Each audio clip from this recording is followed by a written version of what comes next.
I watched my sister glide across the terrace in a dress that cost more than my monthly rent. The Cancun sunset turned the ocean gold behind her, but she wasn't looking at the view. She was posing for photos with her new bridesmaids, the ones who'd replaced me 3 weeks ago. They wore matching coral dresses. I wore a simple black sundress I'd packed before I knew I wouldn't be standing beside her. Emily laughed at something one of them said, tossing her hair. Her fiancé Derek stood nearby, nodding along, drink in hand. He always nodded. That was his skill. I stood at the edge of the terrace, holding a glass of champagne I hadn't touched. The rehearsal dinner was beautiful. White linens, fairy lights strung between palm trees, a 3-course meal I'd helped choose 6 months ago. Back when I was still useful. Then I saw Linda Reyes approaching. She moved with the quiet confidence of someone who managed a 5-star resort for a living. Her heels made no sound on the wooden deck. She stopped beside me and smiled politely. "Miss Mitchell," she said, "may I have a word?" "Of course." She stepped closer, lowered her voice. "I need to confirm who will cover the remaining balance for the venue, photographer, and caterer." I kept my face neutral. "What balance?" "The final payment, $8,000. She pulled out a tablet, showed me the screen. "According to our records, the deposit contracts are in your name only. We processed the deposits on your card, but this morning, the charge for the remaining balance was declined." I felt the corner of my mouth twitch, not a smile. Something colder. "Declined," I repeated. "Yes, I called your bank. They said the card had been cancelled." She paused. 3 days ago at 5 p.m. I nodded slowly. "That's correct. I cancelled it." Linda's eyes flickered, just slightly. She was a professional. She recovered fast. "Then I need to speak with whoever will authorize the payment. The wedding is tomorrow morning." I looked across the terrace. Emily was laughing with her bridesmaids. One of them had just handed her a fresh drink. "She's right there," I said. "You should ask the bride." Linda hesitated. "Ms. Mitchell, I assumed the card was joint, or—" It wasn't. I paid the deposits alone, $12,000. 5 for the venue, 3 for the photographer, 4 for the caterer. All on my personal credit card. "And you canceled it." "I did." She studied my face for a moment, then she nodded once. "I understand." She walked across the terrace toward Emily. I followed at a distance. I wanted to see this. Linda stopped in front of Emily. Emily's smile flickered, then widened. "Linda, the food is amazing. Seriously, thank you so much." "Thank you, Ms. Mitchell. I'm glad you're enjoying it." Her voice stayed pleasant, professional. "I just need to clarify a small billing matter. Your remaining balance of $8,000 was declined this morning. The card on file has been cancelled." Emily's smile froze. "What?" "The card your sister used for the deposits. It's no longer active. I need to know who will cover the final payment." Emily's face went pale. She looked at me, then at Derek, then back at Linda. "I thought she gifted it," she whispered. I just smiled. I smiled at Emily when the color drained from her face. Then I excused myself to the restroom. I needed a moment. Not because I felt guilty, because I needed to remember how we got here. 10 months earlier, Emily called me on a Tuesday night. I was working on a logo for a coffee shop client, and my phone buzzed with her name on the screen. I almost ignored it. Emily only called when she wanted something. "Claire, you're my hero," she said the moment I answered. Derek proposed. "We're getting married." I was happy for her. Genuinely.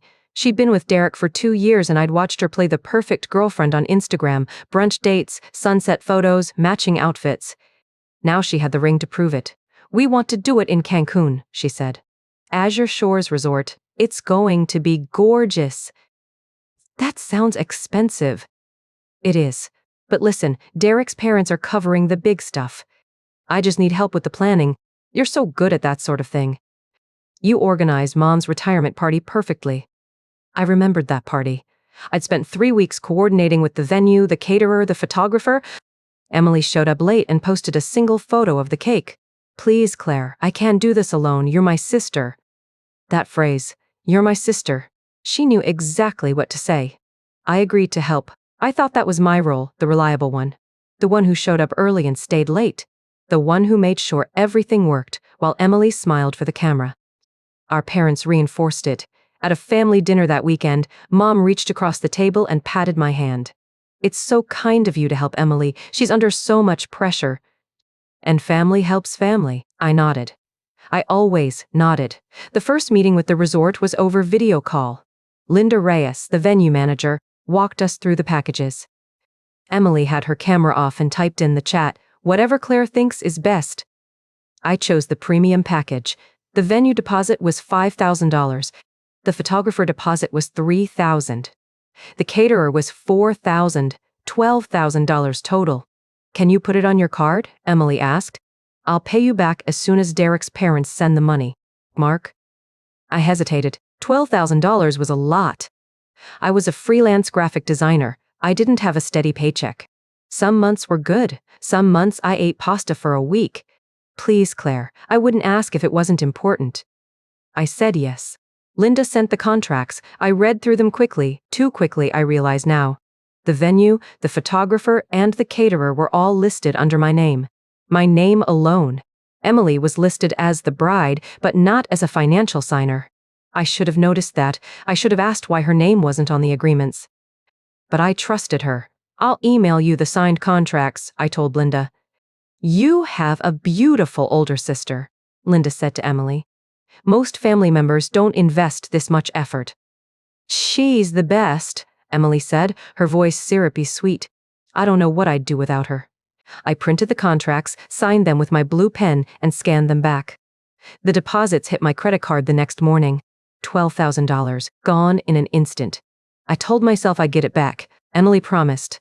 She always paid her debts eventually, except she never paid me back. She stopped returning my calls about the menu. I left 3 voicemails about appetizer selections. She answered none of them. "She's busy," Derek said when I mentioned it. "The wedding is a lot of work." I believed him. I started to have doubts when I saw her Instagram story. She was at a spa, getting a facial. The caption read, "Self-care before the big day. Bride life." I texted her, "Hey, did you see my messages about the appetizers? The deadline is Friday." She replied 2 days later, "You handle it. You know what's best." I should have heard the warning, but I told myself she was just overwhelmed. "Our parents called me that weekend. How's the planning going?" Mom asked. "Good. I picked the appetizers. The deposits are all paid." "That's wonderful. You're such a good sister." I wanted to tell them about the money, about the promises, about the silence, but I didn't, because family helps family. And family doesn't complain. I spent the next 8 months planning Emily's wedding. I emailed Linda about the floral arrangements. I sent the photographer a list of shots I thought Emily would want. I confirmed the caterer's menu selections. Emily never asked about any of it. She posted engagement photos and received hundreds of comments. She went to bridal shows with her college friends. She planned a bachelorette party in Nashville. I wasn't invited to the bachelorette. "Small group," she said when I asked. "Only the bridesmaids." I swallowed the hurt. I told myself I was fine. But the unease grew. I should have known something was wrong when Emily stopped returning my calls about the menu. But I trusted her. That was my mistake. I was standing in my kitchen when the text came through. 3 weeks before the wedding, I had just finished approving the final seating chart. The message was from Emily. "I think you're too busy with work to be a bridesmaid. I've asked the girls from college instead. Hope you understand."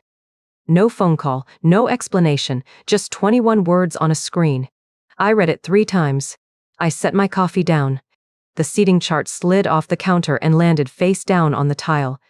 I typed back, "I've been planning this wedding for over 9 months. I paid the deposits." She replied in 30 seconds, "I know, you're the best. I'll pay you back like I said." I stared at the screen. Something cold settled in my chest. I didn't confront her. I didn't call my parents. I locked my phone and went back to work. But I didn't sleep that night. I lay in bed replaying every conversation, every promise, every time she said, "You're my hero," while never returning my calls about the menu. The next morning, I still had access to the wedding planning folder. We shared it through a cloud service. Emily had added 3 new girls to the group chat. They were planning a bridesmaid's lunch at a restaurant I had recommended, the one I found for the rehearsal dinner. I scrolled through the chat. Photos of coral dresses, emojis, and excitement. Emily's voice in every message bubbly and grateful. You girls are the best. I'm so lucky. I closed the folder. I thought that was the worst part. I was wrong. 1 week later, my laptop pinged. Emily had accidentally shared her phone screen to the family cloud account. A text thread with her best friend Kelsey appeared in a notification preview. I saw 3 lines before the screen went dark. She's the family ATM. She'll never find out. I opened the cloud account. I don't know what made me do it. Some instinct I didn't know I had. The full thread was there. Emily had been texting Kelsey for weeks. She paid the deposits. Lol, she thinks I'll pay her back. I told her she's too busy to be a bridesmaid. Bought it. She's so reliable. Why would I use my own money? I scrolled up. There were more. Laughing emojis. Comments about how I always did what I was told. How I would never say no because Mom would be disappointed in me. I saved the screenshots. I felt my hands shake as I copied them to a secure folder on my desktop. This was exactly when relief ends. The moment you stop pretending. I opened my contacts. I called Maya. Hey, what's wrong? She said. She knew something was off. My voice was flat. I need to know what my rights are, I said. And I need to know how to cancel a credit card. Maya paused. Tell me everything. I told her about the $12,000 in deposits, about the contracts I signed alone, about Emily's texts, about being replaced by 3 college friends who never once asked about the floral arrangements. Maya was quiet for a moment, then she said, Those contracts are in your name only? Then you're the responsible party. If she doesn't pay the final balance, the vendor comes after you. Anigo? So what are you going to do? I looked at the screenshots on my desktop. Emily's face grinned from a photo at the bottom of the thread. A bridal selfie. She wore a white robe and held a glass of champagne. Tagged at a spa I couldn't afford. I said, I'm going to let her find out what happens when the ATM closes. Maya laughed. It was not a warm laugh. Good. Send me the contracts. I'll tell you what you can and can't do. I emailed her everything. Then I opened my calendar and counted the days until the wedding. 2 weeks. I set a reminder on my phone, cancel card at 5 p.m., 3 days before the wedding. Then I booked my flight to Cancun. I spent the next 2 days in a state of methodical calm. I did not cry. I did not call my parents. I opened the folder on my laptop labeled Emily's Wedding and started reading every document I had signed. The contracts were straightforward, too straightforward. The venue agreement listed me as the client. Emily was mentioned as the bride, but nowhere as a financial signatory. The same for the photographer, the same for the caterer. 3 contracts, 3 deposits, all in my name only. I read each one twice. Then I pulled up the payment schedules. The venue deposit of $5,000 was paid. The photographer deposit of $3,000 was paid. The caterer deposit of $4,000 was paid. Total, $12,000 drawn from my credit card. But the contracts had a second page I had never noticed before. A final payment due date. The week of the wedding. $8,000 due in full. To me. I sat back in my chair. The air in my apartment felt thin. I had assumed Emily would handle the final payments. That was the arrangement. She would pay me back the deposits, then take over the remaining balance. That was what she had promised. That was what I had believed. But her name was nowhere on these documents. If I stopped paying, the vendors would come after me. Not Emily, not Derek, me. I called Maya. I need you to look at these contracts, I said when she answered. Over. I forwarded the PDFs, then I waited. 5 minutes. 10, my phone buzzed. You're the only client on all 3, Maya said. Emily is listed as a guest, not a payer. Gung-ho. Do you have anything in writing where she agreed to pay you back? I thought of the phone calls, the texts, the promises made in person, but then I remembered one. Yes. She texted that she'd pay me back. Maya paused. You have a written promise from her? Plain as day. She sent it last month. I'll pay you back like I said. I have the screenshot. Good, Maya said. That changes things. It's not a formal contract, but it establishes her intent. It proves the $12,000 was a loan, not a gift. Keep that safe. Will. Then legally, you're on the hook for the full amount unless you cancel. The deposits and the 8,000 still due. But if you cancel the card, the vendors will call her. She'll need to pay or postpone. I looked at my calendar. Less than 2 weeks until the wedding. The final payments were due the week of. That meant I had time to decide. I need more proof, I said. I need to show she never intended to pay me back. Then get it, Maya said, quietly. I hung up and opened my messages. I scrolled past Emily's wedding updates and found the thread with her best friend, Kelsey. The one I had saved earlier. I opened it fully. The first text made my stomach drop. OMG, she actually paid the deposits, Emily wrote. She's so naive. She thinks I'll pay her back. Well. I scrolled further. I told her she's too busy for the bridal party. She bought it. Now I can replace her with the girls from college who can actually afford the dresses. Another message. She's the family ATM. She'll never find out. I read each text 3 times. Not because I didn't believe them, because I wanted to memorize every word. I wanted to remember the exact shape of her cruelty. My screenshots were already saved. I had captured everything earlier. I called Maya again. I have proof, I said. What kind? Texts. She laughed about me paying, called me the family ATM. Maya let out a slow breath. That's gold. A bit safe. I will. Though what's the plan? I looked out my window. The sun was setting. Austin looked peaceful. Normal. Like my world hadn't just cracked open. 3 days before the wedding, I said, at 5 p.m. I cancel the card.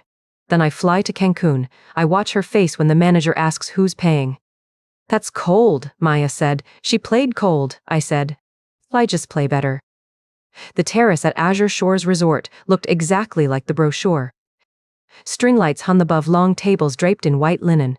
The ocean glittered under the sunset. Waiters carried trays of champagne and tiny crab cakes. Everyone was dressed in pastels and linen. Everyone was laughing. Emily stood at the center of it all. She wore a white sundress that probably cost more than my rent. Her 3 new bridesmaids flanked her in matching coral. They clinked glasses and posed for photos. Emily tilted her head back and laughed at something one of them said. She looked happy. She looked like a woman who had no idea her world was about to crack. I stood near the railing. Alone. I wore a simple black sundress that I'd packed before she kicked me out of the wedding party. I thought about canceling the trip entirely. But Maya convinced me to come. You paid for the view, she said. You should see it. So I came. I wanted to be there when the bill arrived. Derek's parents sat at a table near the buffet. His mother, Patricia, wore a cream pantsuit that must have been tailored. His father, Richard, kept checking his watch. They looked wealthy. They looked comfortable. I nursed a glass of water and watched. Emily made a toast. She thanked everyone for coming. She talked about love and destiny and how Derek was her soulmate. She called her bridesmaids her dream team. She did not mention me. She did not mention the sister who spent 8 months planning her wedding.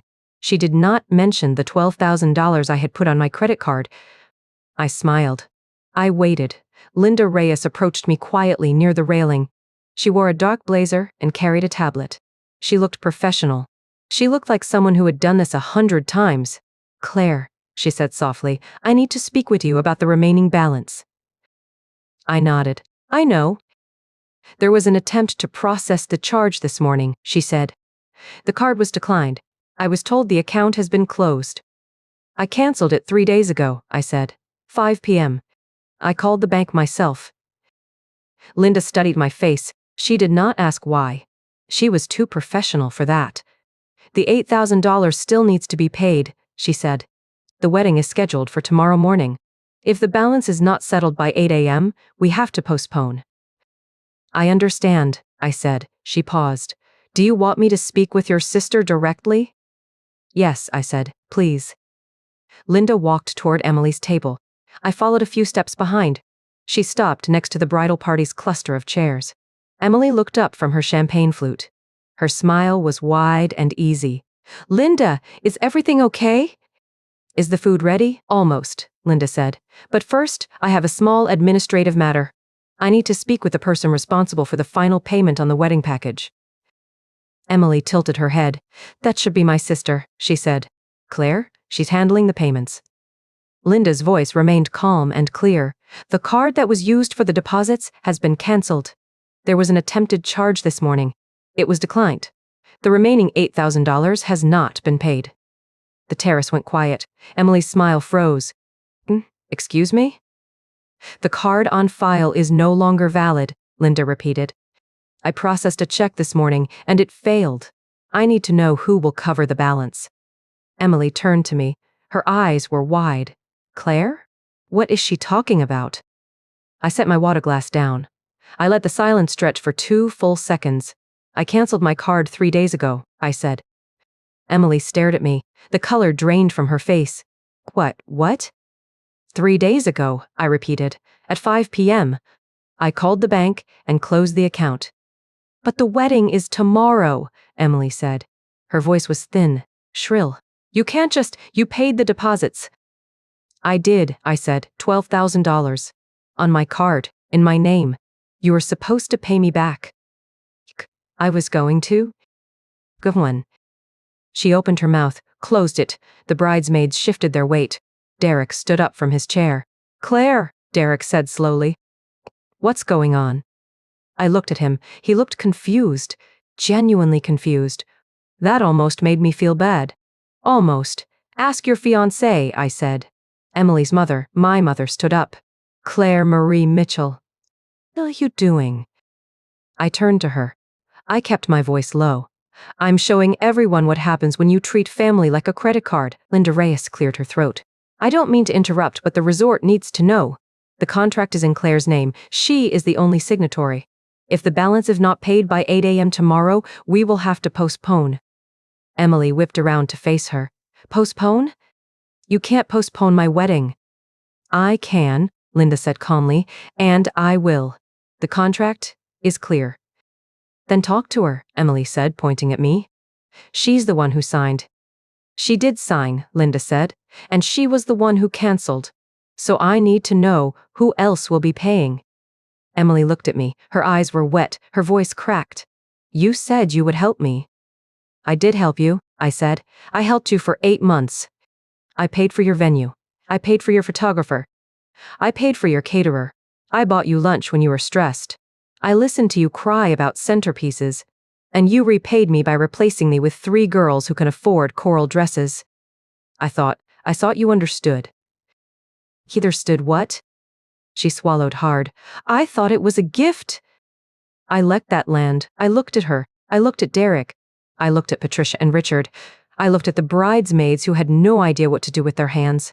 You thought $12,000 was a gift, I said slowly. Without a card, without a thank you, without a conversation. You just assumed. I was going to. You were going to keep using me until I had nothing left. Emily's mother stepped toward me. She grabbed my arm. How could you do this to your sister? On her wedding weekend, I looked at her hand on my arm. Then, I looked at her face. I said nothing. I did not need to. I had already done what I came to do. I turned and walked to the edge of the terrace. The ocean was dark now. The string lights flickered in the wind. Behind me, I heard Patricia's voice rise. I heard Derek saying something I couldn't make out. I heard my mother calling my name. I did not turn around. The rehearsal dinner had ended in a cold war. People stood in clusters on the terrace, speaking in hushed voices. Derek had walked toward the beach alone. Patricia was on her phone, pacing near the lobby entrance. Emily had disappeared into the resort. I did not sleep well that night. I sat in my room at the Azure Shores, watching the ocean from my balcony. The waves were black, the sky still dark. I checked my phone every few minutes. Nothing from Maya. Nothing from Emily. Nothing from anyone. I had screenshots on my phone. Emily's text to Kelsey, "She's the family ATM. She'll never find out." Another one, "She's so naive. She thinks I'll pay her back. LOL. I had saved them the day I found them. I had not shown anyone yet. The wedding was scheduled for 11 in the morning. At 7:58, my phone buzzed.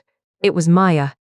"Check your email," she said. "I found something." I opened my laptop. She had sent a link to a bank statement. It was Emily's account. I did not ask how Maya got it. I did not want to know. The statement showed a deposit of $15,000 from an account labeled Thompson Family Trust. That was Derek's parents. 10 days later, there was a withdrawal of $10,000 to a boutique in Beverly Hills. 3 days after that, a charge for a spa weekend in Sedona. $5,000 to a wellness resort. There was no payment to the venue. No payment to the photographer. No payment to the caterer. Every dollar Derek's parents had sent for the wedding was spent on Emily. A handbag worth $10,000 and a spa weekend for $15,000 exactly. I closed my laptop. I got dressed. Black sundress again, flat sandals. Hair pulled back. I looked like I was attending a funeral, but I smiled at myself in the mirror. I walked to the main building at 8:22. The wedding brunch was set up on the terrace where the rehearsal dinner had been. White tablecloths, flowers, a buffet of fruit and pastries. Guests were arriving. Patricia and Richard were already seated at a table near the railing. Derek sat beside them, hollow-eyed. Linda Reyes stood near the entrance holding a tablet. Emily arrived at 8:43. She wore a white linen dress. Her hair was curled. She looked beautiful. She also looked like someone who had not slept and was pretending to be fine. She saw me and stopped. "Claire," her voice was flat. "We need to talk." "Okay," I said, "talk." "Not here." "You talked about me here last night. I think here is perfect." She stepped closer. Her eyes were red. "Derek's parents are demanding to know what happened to the money," she said. "You have to tell them it was a misunderstanding." "No," I said. "Claire, please." "You spent $15,000 on a handbag and a spa weekend. That's not a misunderstanding. That's theft." "It was a gift," she said. "The money was a gift." "The money was for the wedding. Ask your fiancé." She did not say anything. She just stared at me. At 8:47, Linda Reyes walked to the center of the terrace. She held up her hand. The chatter stopped.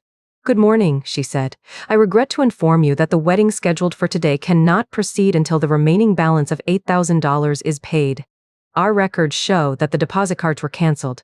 We have not received the final payment. The wedding is postponed until this is resolved."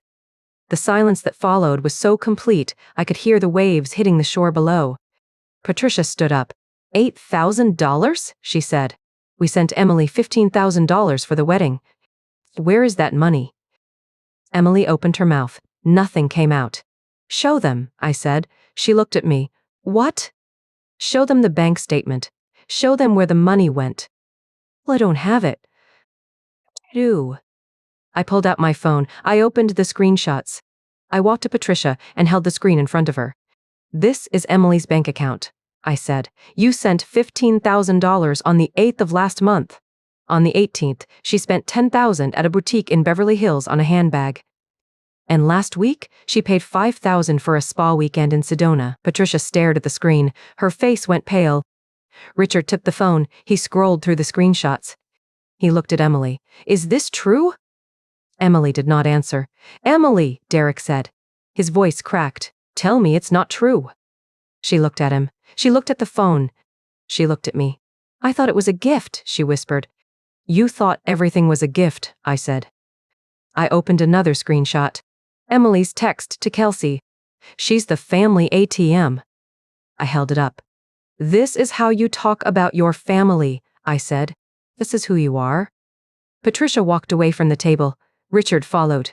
Derek sat down, his head in his hands. The 3 new bridesmaids stood frozen near the buffet, holding plates of fruit. Linda Reyes cleared her throat. "I am sorry," she said. "The wedding cannot proceed until the balance is paid." I turned and walked to the edge of the terrace. The sun was bright on the water. Behind me, someone was crying. I did not look to see who. The day after the wedding that never happened, I flew home to Austin. I sat in my apartment with the blinds drawn. The silence felt different. I wasn't sad. I was done. Maya called me that afternoon.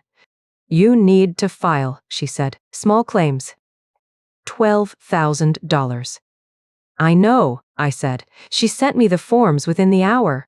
I filled them out on my laptop. Name, Claire Mitchell. Defendant, Emily Mitchell. Amount, $12,000. Reason, breach of contract, unjust enrichment. Fraud, by misrepresentation. I waited 2 weeks after the wedding. Then I filed at the Travis County Courthouse. The clerk stamped the papers. I paid the fee. It was done. I served Emily at our parents' house. I didn't go inside. I handed the envelope to my mother and said, "Give this to Emily." "She'll know what it is." My mother stared at me. "Claire," she said. "She's your sister." "Then she should have acted like one," I said. I walked back to my car and drove away. 6 weeks after I filed, Maya texted me. She didn't show. I read it twice. Emily had ignored the summons. She thought it would go away. She thought I would drop it. She thought wrong. The judge entered a default judgment. Emily Mitchell was ordered to pay me $12,000.